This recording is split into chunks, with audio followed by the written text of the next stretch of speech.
Okay, Israel అందరూ కూడా ఐగుప్తు దేశం నుంచి బయటకు వచ్చినప్పుడు బయటికి రాగానే ఎర్ర సముద్రం దాటారు.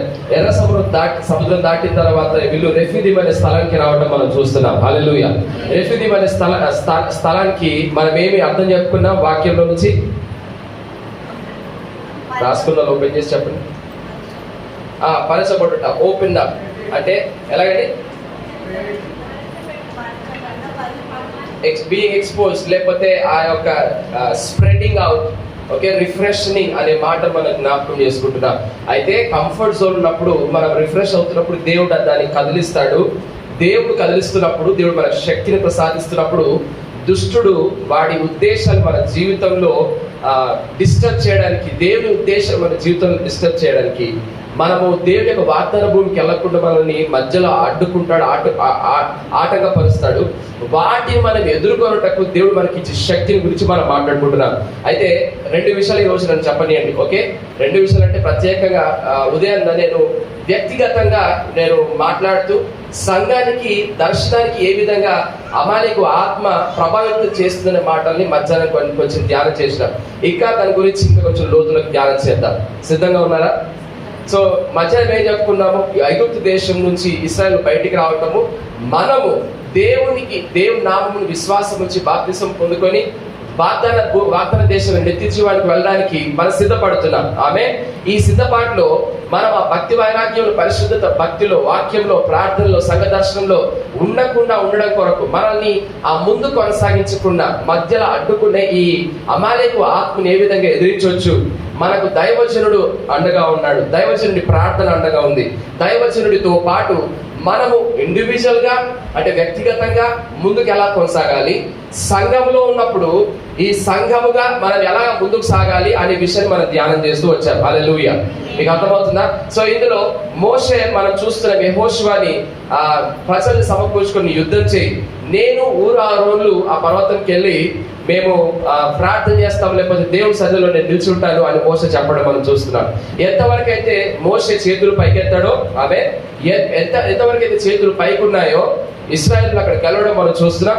ఎలాగైతే చేతులు కింద జారిపోతున్నాయో, లేకపోతే బరువెక్కి అలసిపోయి సొలసిపోయి ఇలా చేతులు కింద పడిపోతున్నాయో, కిందికి రాలిపోతున్నాయో, కిందికి జారిపోతున్నాయో, కిందికి వెళ్ళిపోతున్నాయో బరువుతోని, నొప్పితోని, అక్కడ ఇశ్రాయేలు ఓడిపోవడం మనం చూస్తున్నాం. ఆమె ఈ యొక్క సందర్భం నుంచి మనం అర్థం చేసుకుంటున్న చాలా మాటలు మనం వింటున్నాం. యవనస్తులుగా, లేకపోతే సంఘంలో ఉన్న విశ్వాసులంగా, సంఘంలో ఉన్న బిడ్డలంగా మన జీవితంలో మనము ముందుకి, పురోగతికి, ఎదుగుదలలోకి, ఆధ్యాత్మికమైన ఎదుగుదల కావచ్చు, మానసికమైన, శారీరక పరమైన, ఆర్థిక పరమైన ఎదుగుదల, మనము, మన పిల్లలు, మన ఇన్వెస్ట్మెంట్స్, మన ఆర్థిక వ్యవస్థ, మన జీవితం, మన కుటుంబము, మన ఇల్లు ఎదుగుతున్నప్పుడు మనల్ని అడ్డుకునే ఆటక శక్తులు ఈ అమాలేకు శక్తులు. అర్థమవుతుందా? సో వీటిని అధిగమించాలి అని అంటే ఖచ్చితంగా దైవజనుడు మనకు అవసరం, సంఘం మనకు అవసరం. దర్శనమున్న సంఘము, దర్శనమున్న సేవకుడు, పరిచర్య చేస్తున్న సంఘము, పరిచర్య చేస్తున్న సేవకుడు చాలా ప్రాముఖ్యం. ఇప్పుడు ఈ సంఘంలో మనం ఉంటుండగా ఈ సంఘ దర్శనాన్ని మనం గుర్తుపెట్టుకోవాలి, గుర్తించాలి. ఏం చేయాలి? చెప్పండి. సంఘ దర్శనాన్ని ఏం చేయాలి? పక్కతో చెప్పండి. సంఘ దర్శనాన్ని మనం గుర్తించాలి. ఇప్పుడు మిమ్మల్ని అందరూ నేను ఒక ప్రశ్న అడిగాను. మీ సంఘం యొక్క దర్శనం ఏంటో మీకు తెలుసా?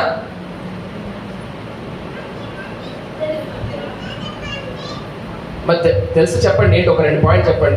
దర్శనం ఏంటి?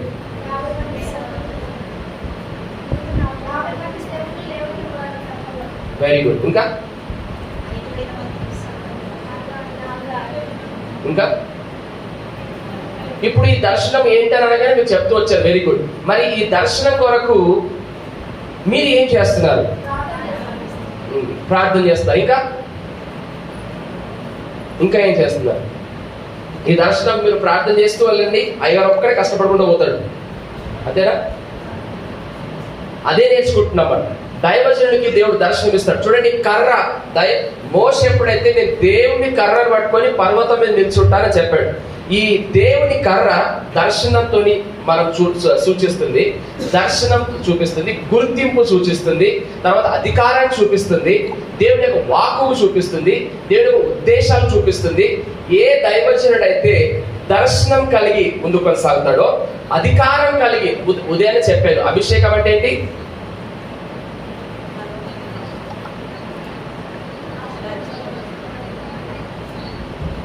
అభిషేకం అంటే ఏంటి? ఉదయం చెప్పాడు, 3 సార్లు చెప్పాను, రిపీట్ చేశాను.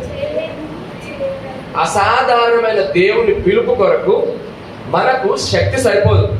అయితే ఆ అసాధారణమైన దేవుని ఉద్దేశాలు మన ద్వారా దేవుడు నెరవేర్పు కొరకు మనకు అసాధారణమైన సామర్థ్యాన్ని దేవుడు ఇస్తాడు. అదే అభిషేకం అంటే.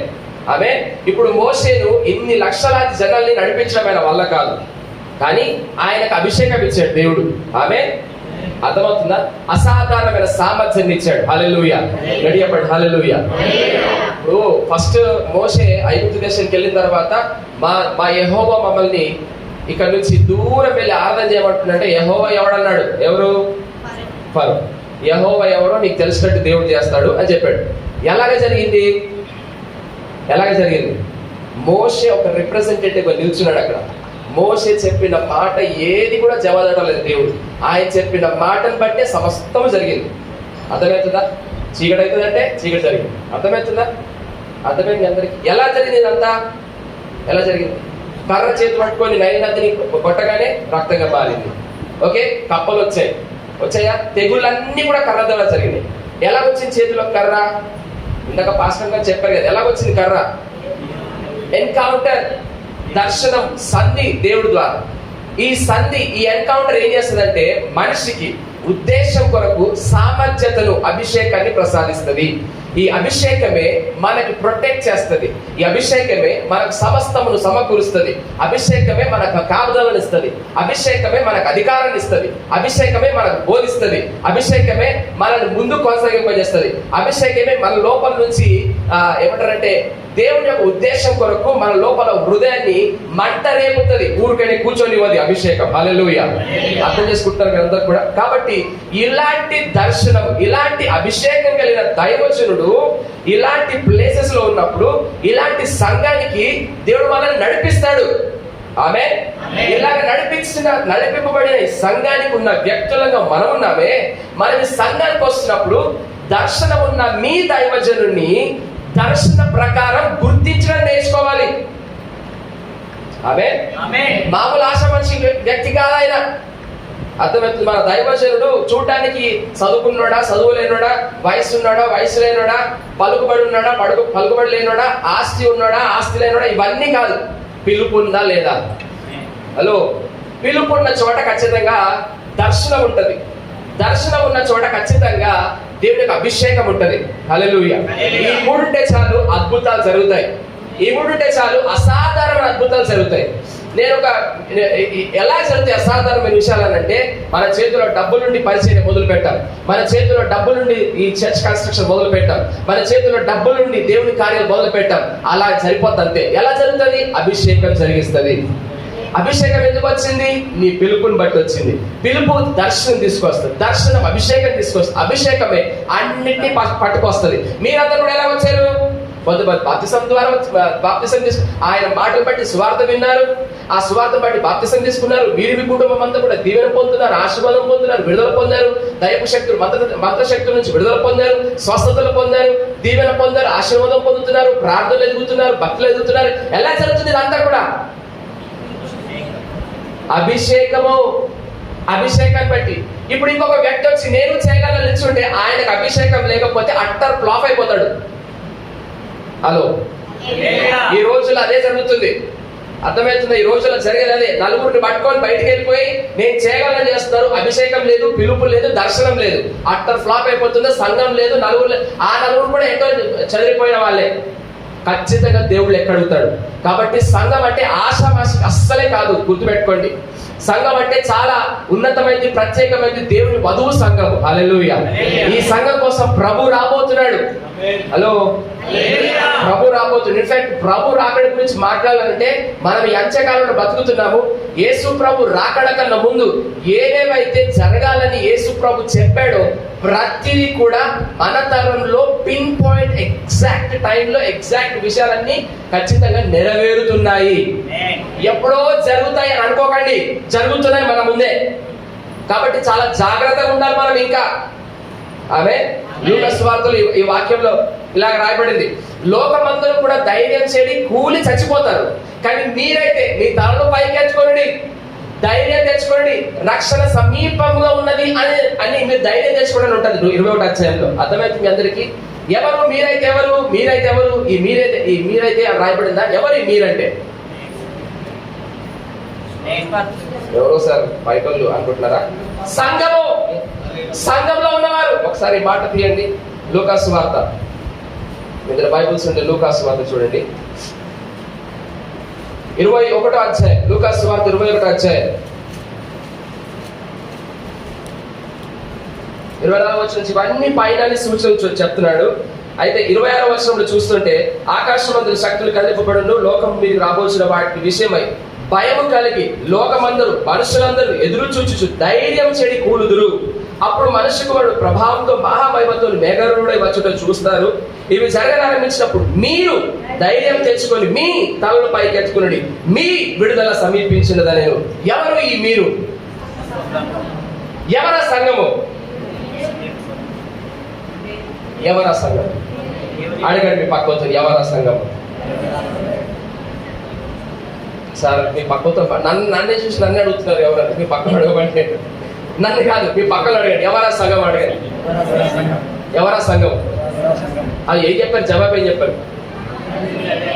మేమే. Very good. మనమే ఆ సంఘము. హల్లెలూయా. మనమే ఆ సంఘము. కాబట్టి ఇప్పుడు మనకి ఏం రాస్తున్నాడు దేవుడు ఇక్కడ? ఇవన్నీ జరుగుతున్నప్పుడు లోకమైతే ధైర్యం చెడికూలుతారు, లోకమైతే అకస్మాత్తు వల్ల మీకు భయం వస్తుంది, లోకమైతే వాళ్ళు అకస్మాత్తుగా ధైర్యం చెడికూలుతారు, చచ్చిపోతారు. కానీ మనమంటే ఎవరు? సంఘంలో ఉన్న మనమైతే ధైర్యం తెచ్చుకోవాలా, తలను పైకి ఎత్తుకోవాలా, మన రక్షణ సమీపించింది అనుకోవాలా. హల్లెలూయా. దేవుని స్తోత్రం చెప్పండి. హల్లెలూయా. కాబట్టి సంఘము మామూలుగా జరిగేది కాదు, దర్శనంతో జరిగేది. హల్లెలూయా. దర్శనం కొరకు దేవుడు ఒక సేవకుని పిలుచుకుంటాడు. ఈ సేవకునికి దర్శనం ఇచ్చి ఆ దర్శనం నెరవేర్పు కొరకు అభిషేకం ఇస్తాడు. అభిషేకమే అన్నింటినీ పట్టుకొస్తుంది, మనుషుల్ని పట్టుకొస్తుంది, స్వస్థతలు అద్భుతాలు చేస్తుంది, ప్రొవిజన్, అన్ని సంరక్షణ, పోషణ, దానికి కావాల్సిన అన్నింటి సత్య తీసుకొచ్చేది అభిషేకం. హల్లెలూయా. అభిషేకం అంటే ఇంకేంటో కాదు, పరిశుద్ధాత్మ దేవుడే మన లోపలుండి కార్యం చేసేది. హల్లెలూయా. ఆయన సామర్థ్యంతో నడిచేది, ఆయన పిలుపు, ఆయన దర్శనం, ఆయన యొక్క మంటతో నడిచేది. హల్లెలూయా. కాబట్టి దైవజనుడుకున్న ఈ దర్శనంలో సంఘము కూడా పాలివారమై దైవజనుడితో నడవాలి.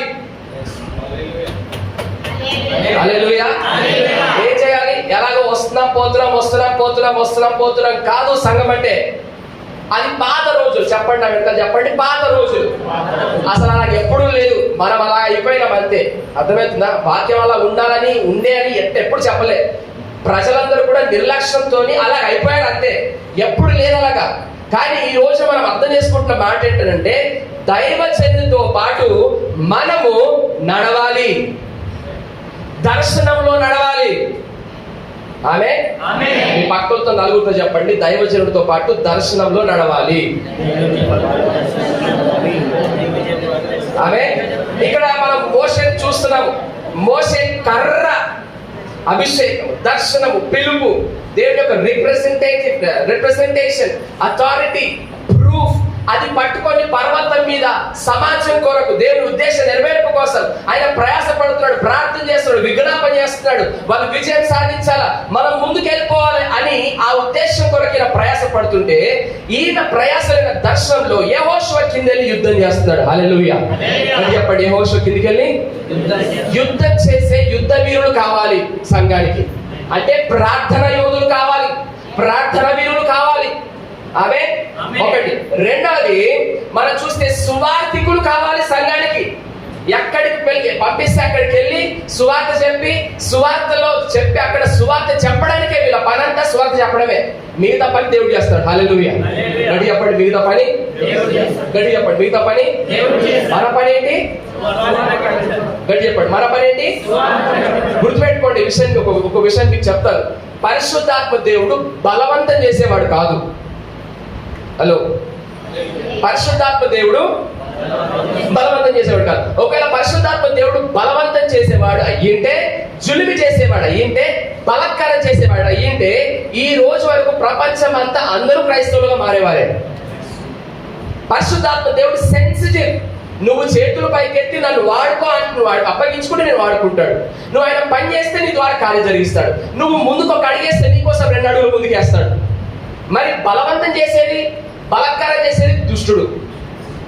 మీకు అర్థమవుతుందా? అది చెప్పిన మాట వినకపోయినా పీడిస్తాడు, బలవంతం చేస్తాడు, వెనకాల పని చేస్తాడు, ఏమంటారంటే ఘోరమైన పరిస్థితుల్లోకి, అవమానంలోకి, పేదరికంలోకి తీసుకుపోతాడు, శాపంలోకి, పాపంలోకి తీసుకుపోతాడు, వ్యసనాలకు తీసుకుపోతాడు, నరకానికి తీసుకుపోతాడు. పరిశుద్ధాత్మ దేవుడు అలా కాదు, నువ్వు అప్పగించుకుంటే చాలు. కాబట్టి పరిశుద్ధాత్మ దేవుడి యొక్క దర్శనంలో దైవజనుడు నడుస్తున్నప్పుడు సంఘంలో ఉన్న ప్రతి ఒక్కరి బాధ్యత ఏంటంటే ఈ దర్శనం కొరకు సేవకుడితో పాటు మనం నడవాలి. మరి దేనికోసం నడవాలి? సంఘ దర్శనం కోసం నడవాలి. సంఘ దర్శనంలో ఈ సంఘము ఒకవేళ దేవుడి యొక్క వధువు సంఘంగా ఈ ఊర్లో, ఈ జిల్లాలో, ఈ సంఘానికి దేవుడు ఒక పిలిపిస్తాడు, ఒక దర్శనం ఇస్తాడు. ఆ దర్శనం సేవకు తెలుసు. ఆ దర్శన ప్రకారం వాక్యం ఇస్తాడు. ఆ దర్శన ప్రకారం అద్భుతాలు చేస్తాడు. ఆ దర్శన ప్రకారం మిమ్మల్ని నడిపిస్తూ ఉంటాడు. ఆ మాటలలో వినాలి, ఆ దర్శన ప్రకారం జీవించాలి, నడవాలి, ఫాలో అవ్వాలి. స్వార్థ చెప్పాలి. అమ్మా, ఈ రోజు మనం అందరం ప్రార్థనకు వచ్చేయండి. ఈ వారం అంతా ఉపవాస ప్రార్థనలు కూర్చుందాం. దేవుడు ఇవి మనతో మాట్లాడుతున్నాడు. ఎస్ సార్, మనం అందరం చేద్దాం. అలా ఉండాలి మనం. హల్లెలూయా, ఆమేన్ చెప్పండి. ఈ ప్రాసెస్ లో ఎక్కడ కూడా ఆయన పిచ్చి మా దగ్గర అంటారు, మరి ఇక్కడ ఉందని ఎలా ఉందో నాకు తెలియదు.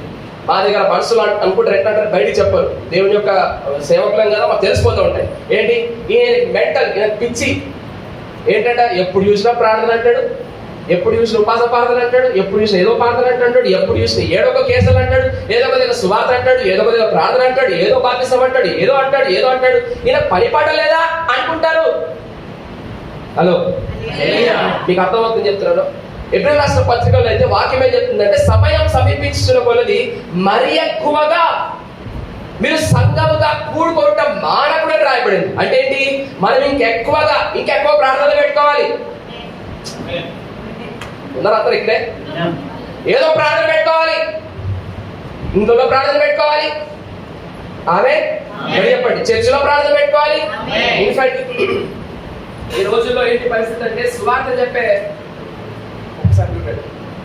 చెప్పే అవకాశం లేదు కాబట్టి మంచి స్ట్రాటజీ చెప్తారు, వినండి.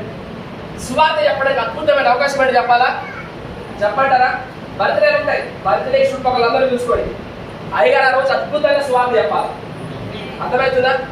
మీకు ఒకవేళ ఏదో ఒక ప్రోగ్రామ్ పెట్టుకోవాలి. ఏ ప్రోగ్రామ్ లేదా కృతజ్ఞత గుడిగా పెట్టుకొని అయ్యగారు సువార్త చెప్తారు. హల్లెలూయా. మనం బయటికి అక్కర్లా, చుట్టుపక్కలందరూ మన దగ్గరికి వస్తారు. నాకు పెళ్లిలో వాక్యం చెప్పే అవకాశం వస్తే ఫస్ట్ పని నేను చేసేది ఏంటంటే సువార్త చెప్పేస్తాను. ఎంతమంది కూర్చున్నా, ఎవరు కూర్చున్నా, ఎంత ఉన్నత అధికారులు, కింద అధికారులకు అవసరం లే, అందరినీ కూర్చోబెడతా, మంచిగా సువార్త చెప్పేస్తాను. హల్లెలూయా. ఏ ప్రోగ్రామ్ అయినా సువార్త చెప్పేస్తాను. ఎలాంటి ప్రోగ్రామ్ అయినా సువార్త చెప్పేస్తాను. మా పాస్టర్ గారికి నేను చెప్పాను ఆల్రెడీ, గుర్తుందో లేదా. ఒకవేళ దేవుడి కృపను బట్టి దేవుడు నన్ను పిలుచుకుంటే విడతారా, నా బాడీని పెట్టుకొని ఆర్ము మొత్తం తిరగాలి. 5 డీజెల్ వెళ్ళాలా, 6 మొత్తం 5 డీజెల్ వెళ్ళాలా. ప్రతి చవరస్త మీద 5 నిమిషాలు ఆగాల, సువార్త ప్రకటించాలా, మళ్ళీ ముందుకెళ్ళాలి. నా బాడీని పెట్టుకొని ఇలా చేయాలి. సువార్త ప్రకటన మీకు అర్థమైంది కాలేదు నేను చెప్పేమాట. సువార్త చెప్పడానికి అవకాశం వెతుక్కోవాలి. ఇది సంఘం యొక్క బాధ్యత. ఆమె చెప్తారని చూస్తున్నాం. ఆమె సంఘ బాధ్యత ఏంటి? సువార్త చెప్పాలి. సువార్త అని చెప్పండి. ఎఫెసీయుల రాష్ట్ర పత్రిక 6వ అధ్యాయంలో మర్చిపోయారా? ఎఫెసీయుల రాష్ట్ర పత్రిక 6వ అధ్యాయంలో సమాధానము. ఒకసారి చూడండి ఆ మాటను.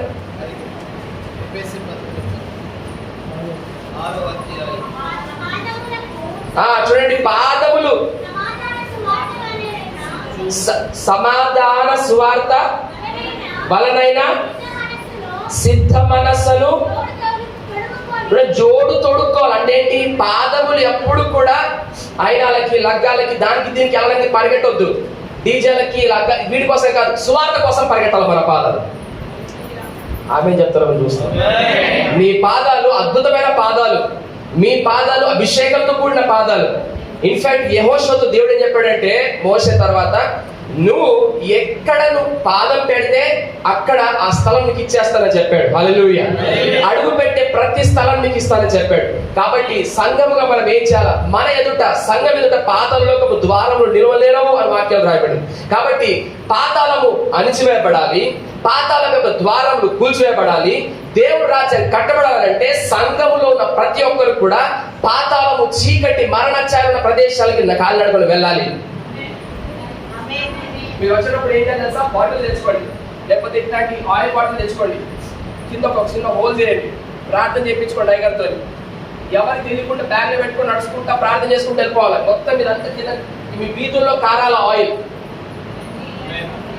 వాటర్ అయినా పర్లేదు, ఆయిల్ అయినా పర్లేదు. ఏ వీధులు ఉంటున్నారో ఆ వీధుల్లో నూనె పడాలి, మీరు నడవాలి, ప్రార్థన జరగాలి, ఆయిల్ పడాలి, లేకపోతే నీళ్లు పడాలి. అలాగా మీ ప్రాంతాన్ని ప్రతిష్ఠించండి ప్రభు కొరకు, దేవుడు రాజ్య సువార్త కొరకు ద్వారం తెరవండి. మీరున్న చోట్ల మరణము, ఛాయలు, దొంగతనాలు ఏవి జరగదు. నా ప్రార్థన ప్రొటెక్షన్ అని చెప్పాలి మీరు. నేను నమ్ముతున్నాను మీ ద్వారా అద్భుతాలు జరుగుతాయి, దేవుడు చేస్తాడు, దేవుడు వాగ్దానాలు ఉన్నాయి. హల్లెలూయా. ఆట చెప్పండి గట్టిగా, హల్లెలూయా. సో మనం అర్థం చేసుకుంటున్న మాట అంటే దైవజనుడు, దర్శనము, సంఘం అందరం కూడా దైవజనుడి దర్శనంతో పాటు నడవాలి. ఆమె ఇందులో 3 నుంచి 4 గుంపులు. ఒకటి స్వార్థ గుంపు ఉండాలి, బయటికి వెళ్ళమన్న చోటికి వెళ్ళి స్వార్థ చెప్పేటట్టు సిద్ధంగా ఉండాలి. అవసరమైన తిట్లు తిని తల్లు తినేటట్టు కూడా రెడీ ఉండాలి. సార్ నువ్వు రమ్మంటే వస్తాం, పొమ్మంటే పోతా, తిట్లు తినడానికి తల్లు తినడం మాత్రం రెడీ లేను సార్ అంటారు. హలో, తిట్లు తింటే తల్లు తింటే ఎంత అద్భుతమైన మహిమని మీదకి వస్తుందో చెప్పడానికి ఒక రోజు సరిపోదు, ఒక 5 నిమిషాలు సరిపోదు. పరిశుద్ధ గ్రంథం అంతా, ప్రకటన గ్రంథం అంతా అదే మాటలు. కాబట్టి అదొక టైం తర్వాత చూసుకుందాం. హల్లెలూయా, హల్లెలూయా. ఎంత తిట్లు తింటే, ఎంత తల్లు తింటే దేవుని స్వార్థ కొరకు అంత మహిమ వస్తుంది మనకి, అంత ఫలం వస్తుంది మనకి, అంత దేవుని యొక్క ఏమంటారంటే పునరుద్ధారపు శక్తి మన మీద పనిచేస్తుంది. ఇన్ఫాక్ట్ ధవళ సింహాసనం దగ్గర అట్లాంటి వాళ్ళు రారు. ఆమె ఇవన్నీ వాక్యాలు ఉన్నాయి, చెప్పు చూపించేంత టైం లేదు కాబట్టి నేను అంత టచ్ చేయట్లేదు. కానీ సువార్త కోసము ఏ విధంగా అయినా చేతనైనా, కక్ష చేతనని, విష చేతనని, తల్లు తింటే చేతనని అపోస్తలుడు పౌలు అదే చెప్తున్నాడు. I'm pressed but not crushed, persecuted but not abandoned. నేను ఆ ఆపదలో ఉన్నాను, ఇరుకులో ఉన్నాను, ఇరికింపబడిన వారం కాదు, కష్టంలో ఉన్నాను, బాధింపబడిన వారం కాదు, సువార్త ప్రకటింపబడిన వాళ్ళ భారం నాకుంది అని సువార్త గురించి, సువార్త వల్ల వచ్చేదే నాకు జీతం అని చెప్పి సువార్త సువార్త సువార్త. హల్లెలూయా.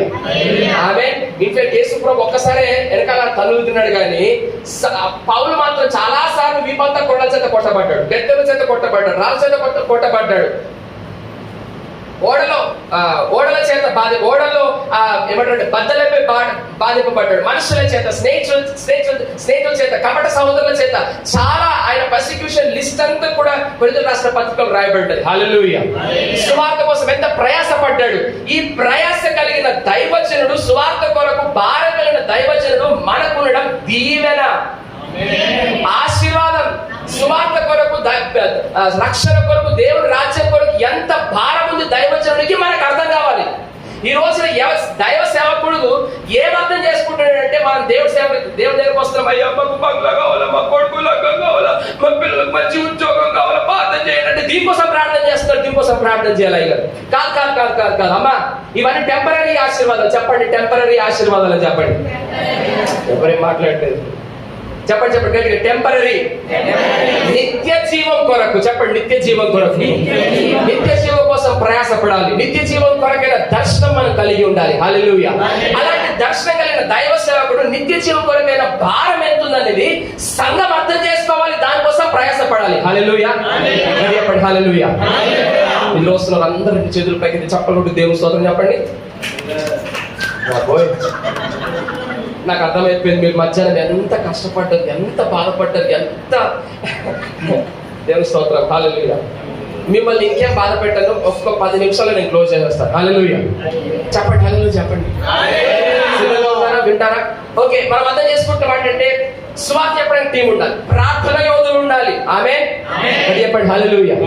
ప్రార్థన యోధులు ఉండాలి, ఆ స్త్రీలు నడిపించే టీం ఉండాలి, పురుషులు నడిపించే టీం ఉండాలి, యవనస్తులు నడిపించే టీం ఉండాలి, కపుల్స్ నడిపించే టీం ఉండాలి, ఆరాధన నడిపించే టీం ఉండాలి. ఆరాధన చేస్తున్న టీం ఉండాలి, వాయిద్యాలు వాయిస్తున్న వారు ఉండాలి, పీసెస్ లో పెట్టే వాళ్ళు ఉండాలి, చర్చిని మెయింటైన్ చేసే వాళ్ళ టీం ఉండాలి, ఊడ్చే వాళ్ళు ఉండాలి, బాత్రూమ్ కడిగే వాళ్ళు ఉండాలి. ఇదంతా మనమే ఉండాలి. బయట ఎవరు వచ్చి చేయరు, చేయకూడదు. బయట ఎవరు వచ్చి చేయకూడదు, మనమే చేయాలి. మీ కోపం ఉన్నా సరే ఆమె చెప్పండి. సరే ఇప్పుడు కోపం లేదు సార్, నాకు ఇష్టమే అన్న ఆమె చెప్పండి. అయినా కొంతమంది నోరు తెరవట్లేదు. దేవుడు వాళ్ళ నమ్మకం చొప్పున వాళ్ళకి కలిగించుగా. ఆమేన్, హల్లెలూయా. కాబట్టి దాన్ని ఎవరు చేయాలి చెప్పాలి. ఎవరు చేయాలి? మేమే. చెప్పండి, మేమే. అయ్యా మేము ఉన్నాం, మాకు చెప్పండి అనాలా. కొంతమంది ఇంకొంతమంది మీరు చెప్పక్కర్లేదు సార్, మేము ఉన్నాం సార్, మేము చూసుకుంటాం సార్ అని చెప్పాలి. అయ్యా కను సైగలు చెప్పాను, మధ్యాహ్నం చెప్పాను కదా, కను సైగల్లో మొత్తం సెట్ అయిపోవాలి. హల్లెలూయా. ఆమేన్. మనం అలా చేయగలిగితే మన జీవితంలో కూడా మనం చెప్పక ముందే, ప్రార్థన చేయగల ముందే దేవుడు సెట్ చేసేస్తారు అంత. హల్లెలూయా. ఎందుకు మన పక్షంగా ప్రార్థన చేసే దైవజనులు మనం కలిగి ఉన్నాం. ఆమేన్. మన పక్షంగా దేవుడికి లెక్క ఒప్పచెప్పే వాళ్ళు మనకున్నారు. హల్లెలూయా. కాబట్టి మనం ఏం చూస్తాం అయితే ఈ ప్రాసెస్ లో సంఘం ఎదగకుండా అడ్డుకునే ఆటంక శక్తులు ఉన్నాయి. ఇవి అమాలేకు శక్తులు. హల్లెలూయా. పిల్లల్ని నాశనం చేసి, యవనస్తుల్ని, స్త్రీలను నాశనం చేసే శక్తులు ఈ అమాలేకు యొక్క కొన్ని ఏమంటారంటే రెస్పాన్సిబిలిటీస్ ఏంటి ఎండ్ టైమ్స్ లో నేను చెప్తాను చూడండి. ఓకేనా? దేవుని యొక్క రాజ్యం ఎదుగుదల జరగకుండా అడ్డుకునే శక్తి ఈ అమాలేకు శక్తి. దేవుని యొక్క వాగ్దానాలు నెరవేర్పు జరగకుండా అడ్డుకునే శక్తి ఈ అమాలేకు శక్తి.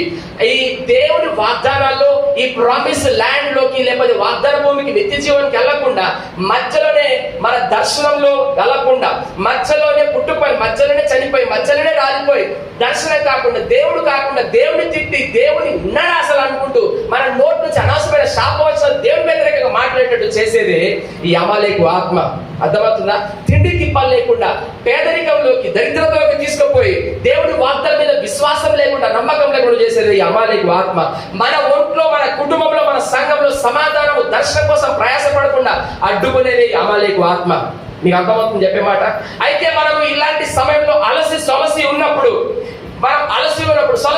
వెనకాల కింద పడి మీద పడి ముందుకెళ్తున్నప్పుడు మనల్ని అటాక్ చేసేది అమాలేకు ఆత్మ. నీకు అర్థమవుతుందా?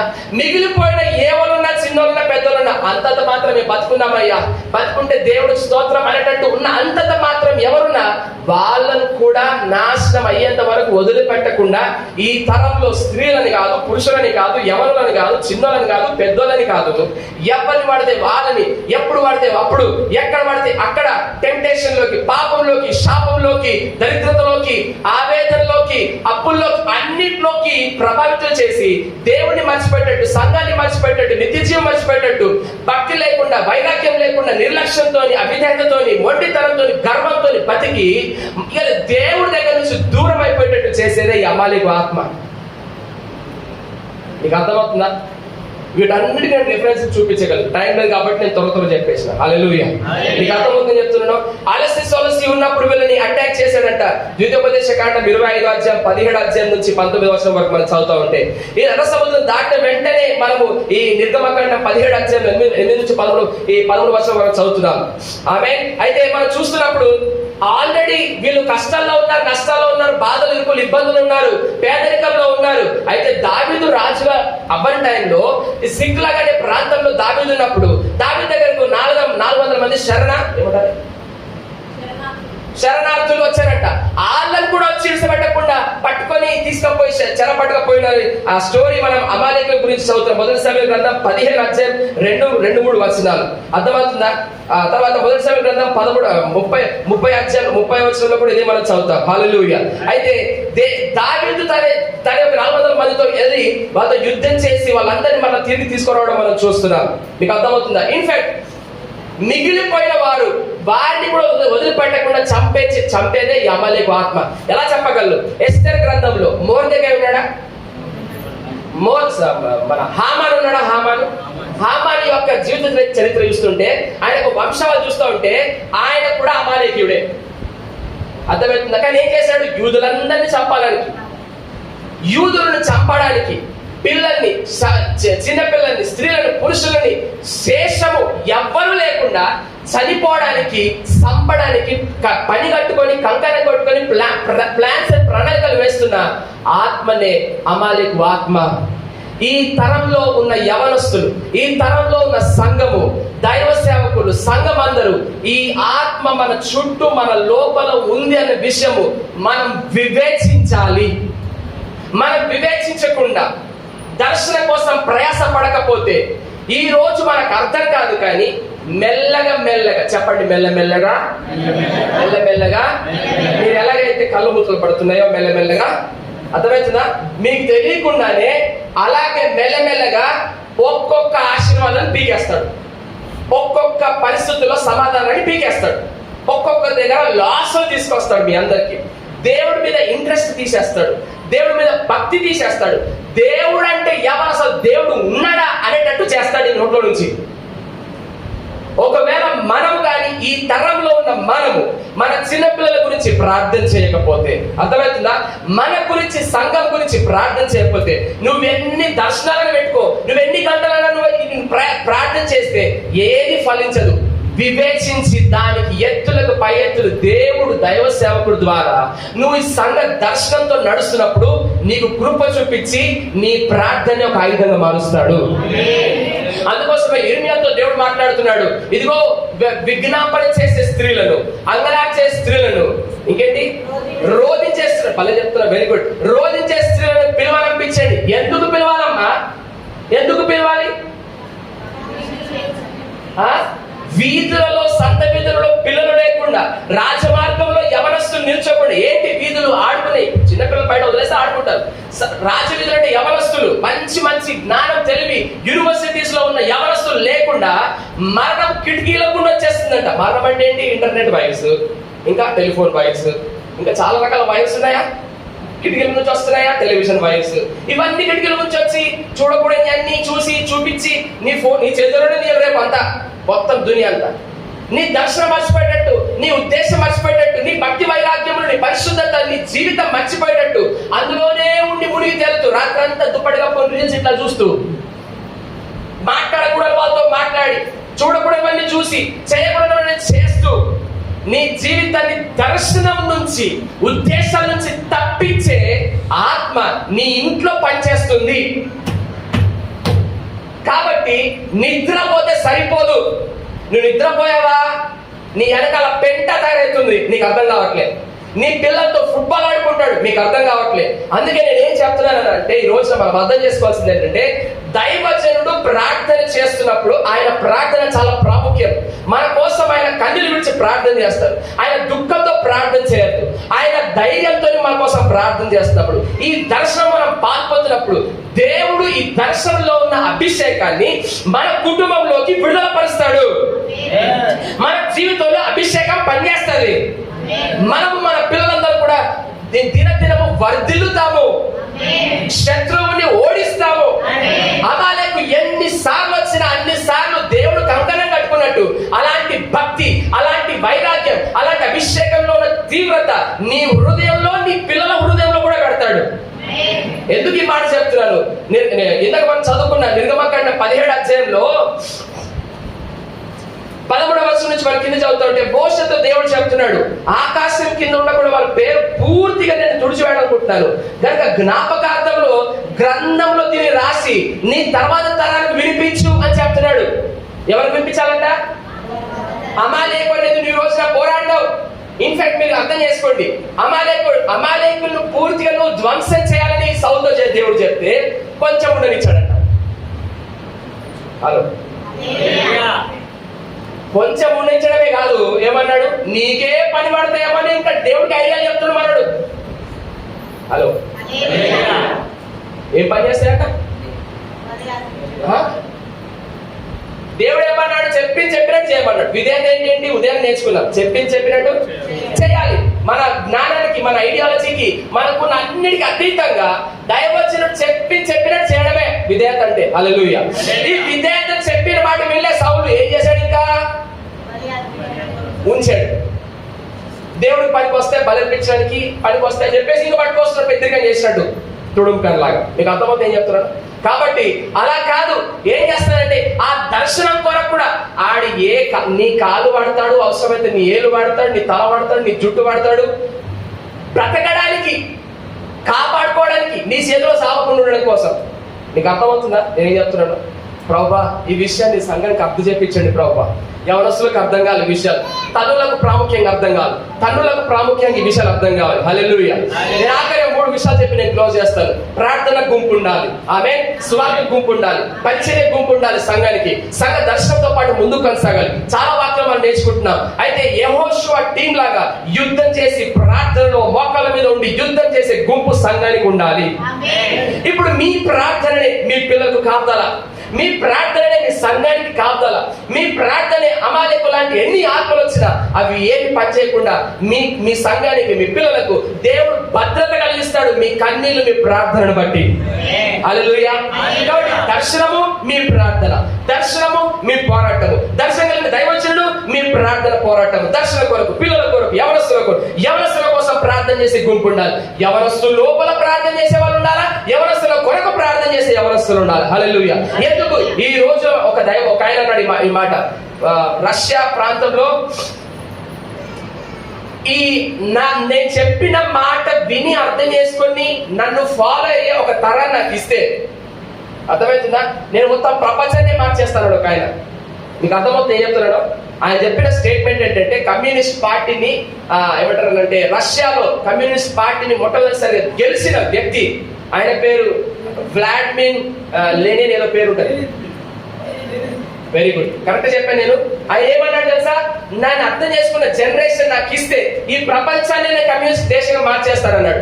ఇప్పుడు ఒక ఆయన అంత తీవ్రతతో అంత భక్తితో అంత ఉంటే మరి దేవుని సంఘము యవనస్తులు లేరా? యవనస్తులకు అలాంటి భక్తి ఉండకూడదా?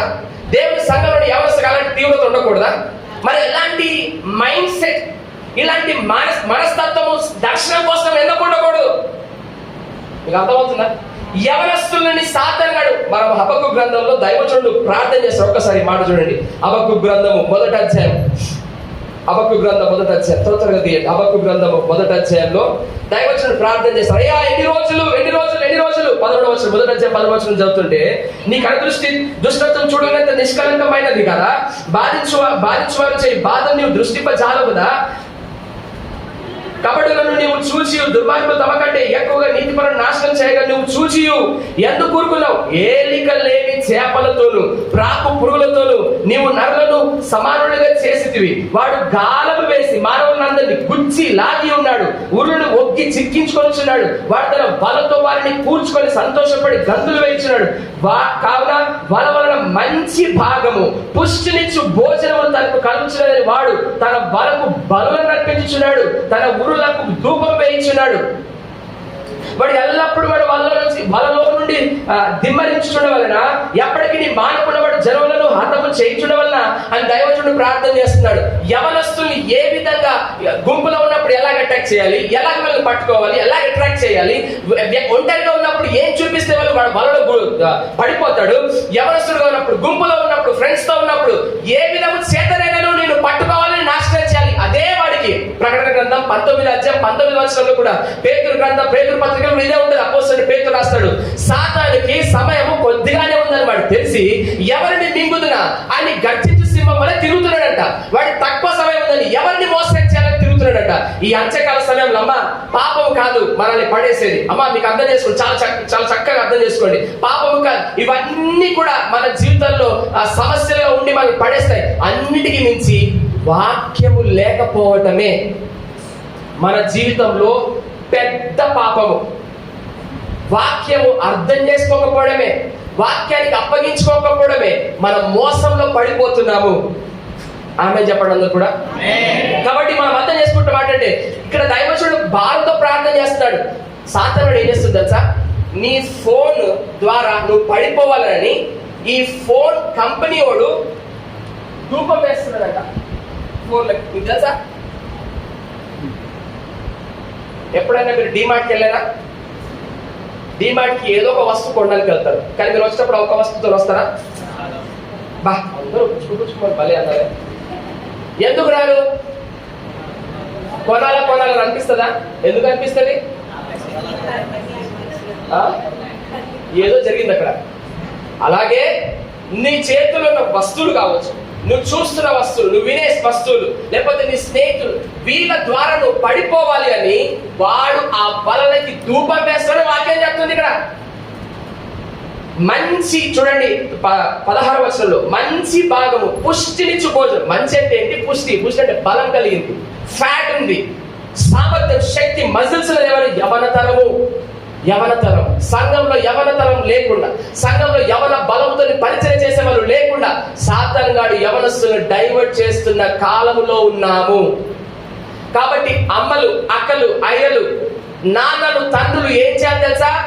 ఆడ మాటినట్లేదు అని మూల కూర్చొని ఏడటం కాదు, మోకరించి, అయ్యా ఈ నా మాటినట్టు చేస్తావా, లేకపోతే నేను ఈ మోకాల నుంచి లెగను అని కంకణం కట్టుకోవాలి. హలో, సంఘములో అందరము కలిసి, మీ పిల్లలు ఎవరు వస్తున్న పిల్లలు ఉంటే అందరము కలిసి ఉపవాసం ఉండి గంట తరబడి, నా పిల్లల్ని నువ్వు మారుస్తావా, అయితే నేను ఇక్కడ నుంచి లెగను అనేటట్టు మనం ఉండాలి. అలాగా ప్రార్థన చేస్తే తప్ప మన పిల్లల్ని మనం కాపాడుకోలేము. అలా ప్రార్థన చేస్తే తప్ప వాళ్ళ భవిష్యత్తును సెక్యూర్ చేయలేము. అమ్మా, ఈ రోజుల్లో ఇన్సూరెన్స్ కడుతున్నారు. లైఫ్ ఇన్సూరెన్స్ ఉంది, హెల్త్ ఇన్సూరెన్స్ ఉంది, అన్ని రకాల ఇన్సూరెన్స్ సెక్యూర్ చేసుకుంటున్నారు. కానీ ఆధ్యాత్మికంగా మీ పిల్లల భవిష్యత్తును సెక్యూర్ చేస్తున్నారా? హలో, మీకు అర్థమవుతుంది చెప్తున్నాం? ప్రార్థన, విజ్ఞాపన, పోరాటం వల్లనే మనం సెక్యూర్ చేయగలము. ఆమేన్. చెప్పండి ఆమేన్. ఇది యెహోషువ తరం కావాలి.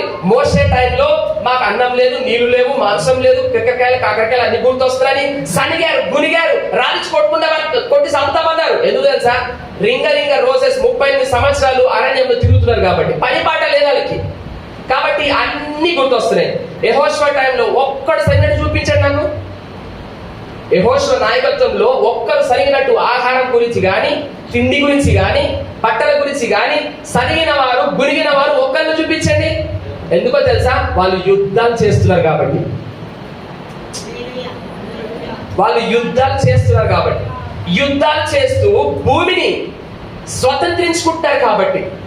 ఎప్పుడైతే నువ్వు దర్శనం లేకుంటుంటావో, మన అయ్యగారు అద్భుతమైన మాట చెప్తారు, where there is no vision people perish. దర్శనం లేకుండా ప్రజలు కట్టు లేకుండా తిరుగుతారు.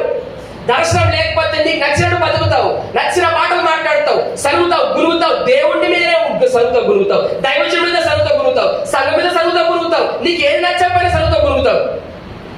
నీకు దర్శనం ఉండి పని మీద నీ కాన్సన్ట్రేట్ చేస్తే, దర్శనం కోసం నువ్వు ప్రయాసపడితే అసలు నీకు దేని గురించి నీకు ఆలోచన రాదు.